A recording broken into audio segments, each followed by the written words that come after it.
ভারত সরকারের প্রত্যক্ষ আশ্রয় প্রশ্রয়ে বেশ আমোদ ফুর্তিতে দিন কাটাচ্ছেন পলাতক হাসিনা ও তার নেতাকর্মীরা।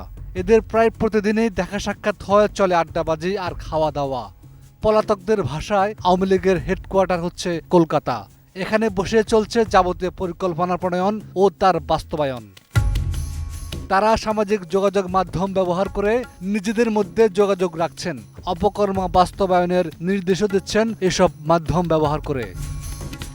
তাই বলাই যায় কলকাতা সহ বিভিন্ন এলাকা এখন আওয়ামী লীগের নেতা কর্মীদের অভয়ারণ্য পরিণত হয়েছে।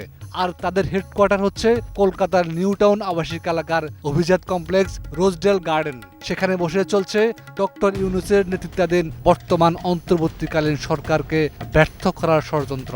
একই সঙ্গে বাংলাদেশকে অস্থিতিশীল করতে তারা যাবতীয় পরিকল্পনা চালিয়ে যাচ্ছে।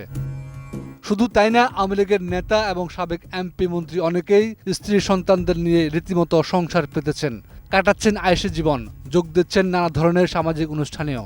কেউ কেউ আবার ছেলে মেয়েদেরকে ভর্তি করিয়েছেন সেখানকার শিক্ষা প্রতিষ্ঠানে।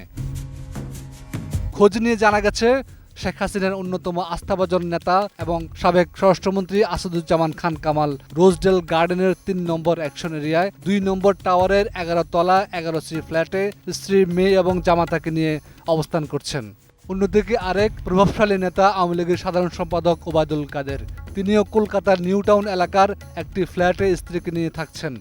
মাঠের অলরাউন্ডার আমি, আর ঘরের allrounder Tilex. Tilex toilet cleaner, clean মানেই টাইলক্স। এছাড়া আওয়ামী লীগের সভাপতি মণ্ডলীর সদস্য ও সাবেক মন্ত্রী জাহাঙ্গীর কবির নানকও রীতিমতো কলকাতায় সংসার পেতেছেন। সবচেয়ে বেশি নেতাকর্মী আশ্রয় নিয়েছেন কলকাতায়। এদের মধ্যে অন্যতম আওয়ামী লীগের যুগ্ম সাধারণ সম্পাদক মাহবুবুল আলম হানিফ, আওয়ামী লীগের সাংগঠনিক সম্পাদক এস.এম. কামাল হোসেন, সাবেক সাংগঠনিক সম্পাদক ও সাবেক উপমন্ত্রী এ.কে.এম. এনামুল হক শামীম, সংস্কৃতি বিষয়ক সম্পাদক অসীম কামাল উকিল ও তার স্ত্রী অপু উকিল, আওয়ামী লীগের মুক্তিযুদ্ধ বিষয়ক সম্পাদক মৃণাল কান্তি দাস সহ ছাত্রলীগ, যুবলীগ, স্বেচ্ছাসেবক লীগের বিভিন্ন পর্যায়ের অনেক নেতাকর্মী কলকাতায় অবস্থান করছেন।